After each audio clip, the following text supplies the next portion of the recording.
Israel इंतजार करता रहा कि ईरान की तरफ से मिसाइलें बंद होंगी, लेकिन वो बंद हुई नहीं।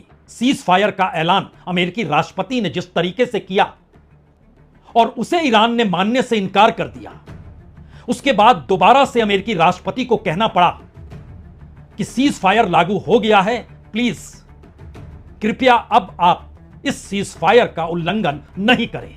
लेकिन यह सब क्यों हुआ, कैसे हुआ? खौफ से हुआ?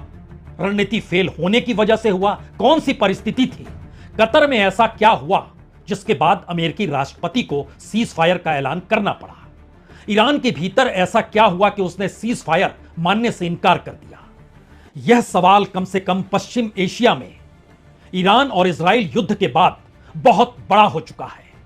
नई विश्व व्यवस्था में अमेरिका और उसकी ताकत क्या पुराने तौर पर मजबूती के साथ उभर पाएगी? नई विश्व व्यवस्था ने यह बाखूबी देख लिया है कि जो ताकत पश्चिम एशिया और मिडिल ईस्ट के भीतर अमेरिका की थी, अमेरिका के सैन्य ठिकानों के जरिए अमेरिका इजराइल के मार्फत जिस सत्ता को चलाता था, उसको चुनौती ईरान ने जिस तर्ज पर दे दी, उसमें एक झटके में अमेरिकी राष्ट्रपति को सीज फायर का ऐलान क्यों करना पड़ गया? और कतर वो देश है जो इजराइल के बाद कम से कम हथियारों को लेकर अमेरिका के सबसे करीब है, और पिछले ही बरस दोनों देशों में समझौता हुआ है कि अगले 10 बरस तक अमेरिकी सेना की मौजूदगी कतर के दोहा में रहेगी। उसी कतर के दोहा में कल रात जब हमला हुआ तो उसकी गूंज कितनी बड़ी थी, यह अमेरिका में वाशिंगटन में व्हाइट हाउस के भीतर सिचुएशन रूम में जो चर्चा चल रही थी उससे समझा जा सकता है। और उसके चंद घंटों के बाद सीज फायर का ऐलान अमेरिकी राष्ट्रपति ने जिस तरीके से किया और उसे ईरान ने मानने से इनकार कर दिया, उसके बाद दोबारा से अमेरिकी राष्ट्रपति को कहना पड़ा कि सीज फायर लागू हो गया है, प्लीज कृपया अब आप इस सीज फायर का उल्लंघन नहीं करें। बावजूद इसके खबर यह आई कि इजराइल ने शुरुआती दौर में मान लिया कि दरअसल सीज फायर है और अब अमेरिका का निर्देश है तो ईरान नहीं मानेगा, लेकिन बावजूद इसके ईरान की मिसाइलें इजराइल पर अटैक करती रही। तो फिर जो सीज फायर की दिशा में इजराइल बढ़ा, उसे भी समझ नहीं आया अब कौन सा रास्ता होगा। क्या ट्रंप मजबूत सत्ता के साथ एक कमजोर कूटनीतिज्ञ के तौर पर उभरे हैं? इजराइल जिस ताकत के साथ और जिस अंदाज में उसने ईरान पर हमला किया, उसकी हथेली खाली है। और इससे हटकर ईरान के भीतर से यह बड़ा सवाल, अगर इसी तरीके से अमेरिका के सीज फायर को आखिरी आदेश मान लेते हैं और इजराइल जिस तरीके से अभी भी अमेरिका के साथ, अमेरिका के इशारे पर और अमेरिका के कांधे पर चढ़कर पूरे पश्चिम एशिया और मिडिल ईस्ट को अपने अनुकूल करना चाहता है, तो चुनौती अभी नहीं तो फिर कभी नहीं। इन तीन परिस्थितियों में दुनिया के तमाम ताकतवर देश या कूटनीति और विदेश नीति, इन दोनों के आश्रय नए रास्तों की दिशा में बढ़ते हुए कदम में हर किसी ने देखा ईरान कैसे खड़ा है। उस दौर में जब अमेरिका अपनी ताकत का खुला इजहार बाजार से लेकर युद्ध तक, वो यूक्रेन का मसला हो या गाजा पट्टी का मसला हो या फिर अब ईरान का मसला हो, गाजा पट्टी और यूक्रेन में अमेरिका अपने रास्ते चल पड़ा। लेकिन ईरान के हमलों के बाद और इजराइल के भीतर के हालातों को देखकर उसने एक झटके में सीज फायर का ऐलान कर दिया।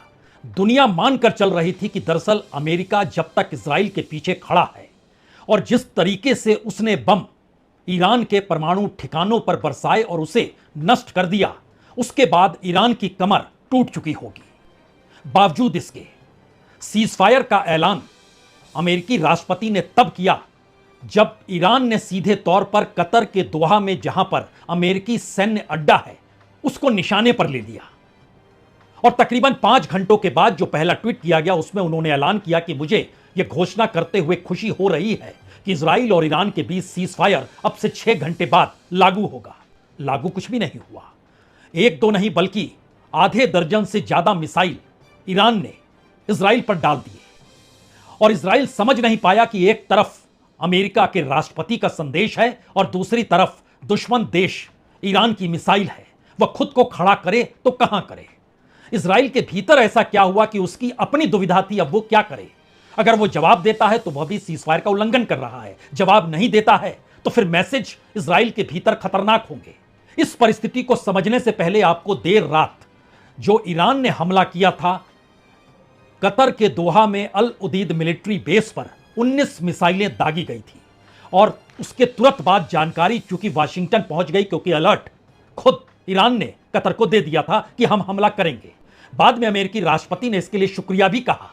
तो क्या शुक्रिया इसलिए कहा क्योंकि एक भी अमेरिकी सैनिक निशाने पर नहीं और तमाम साजो सामान हटा लिए गए थे। ईरान से तकरीबन 760 किलोमीटर की दूरी पर यह अमेरिका का एयरबेस है, सबसे बड़ा एयरबेस है। और इसको इस रूप में समझें कि दरअसल कतर अमेरिका के साथ सामरिक तौर पर जितना करीब है उतना दुनिया का कोई देश नहीं है सिवाय इजराइल के, यानी नंबर 2 पर कतर के साथ उसका समझौता है। लेकिन उस अमेरिकी बेस का मतलब क्या है, वो मैसेज कितना बड़ा है। और माना जाता है कि यहीं से पूरे पश्चिम एशिया और खाड़ी देशों पर अमेरिका निगरानी रखता है, क्योंकि खाड़ी क्षेत्र की सबसे लंबी एयर लैंडिंग स्ट्रिप भी इसी दोहा में है।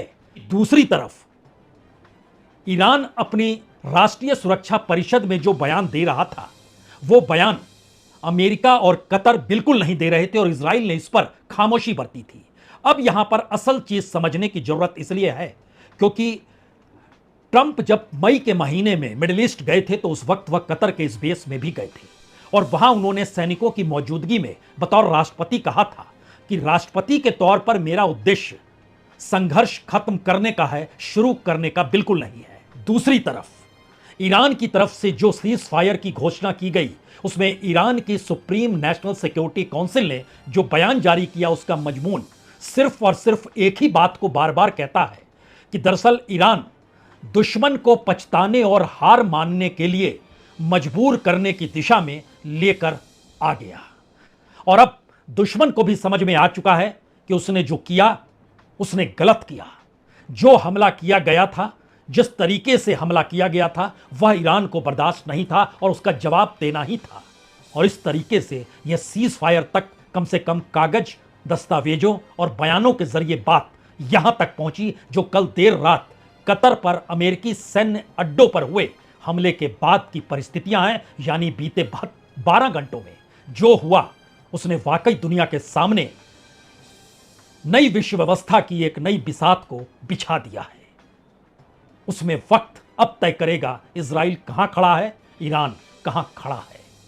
चीन और रूस एक साथ खड़े हैं या नहीं है। अमेरिका, उसकी ताकत, उसका अतीत, इस दौर में इजराइल के आश्रय जो चल रहा था वो कहीं शहमात में डगमगा तो नहीं गया। तमाम परिस्थितियां सामने है लेकिन संकेत दुनिया के लिए साफ है, एक नई विश्व व्यवस्था बन रही है और ईरान एक नई धुरी के साथ मिडिल ईस्ट और पश्चिम एशिया में उभर रहा है। बहुत बहुत शुक्रिया, बहुत बहुत शुक्रिया।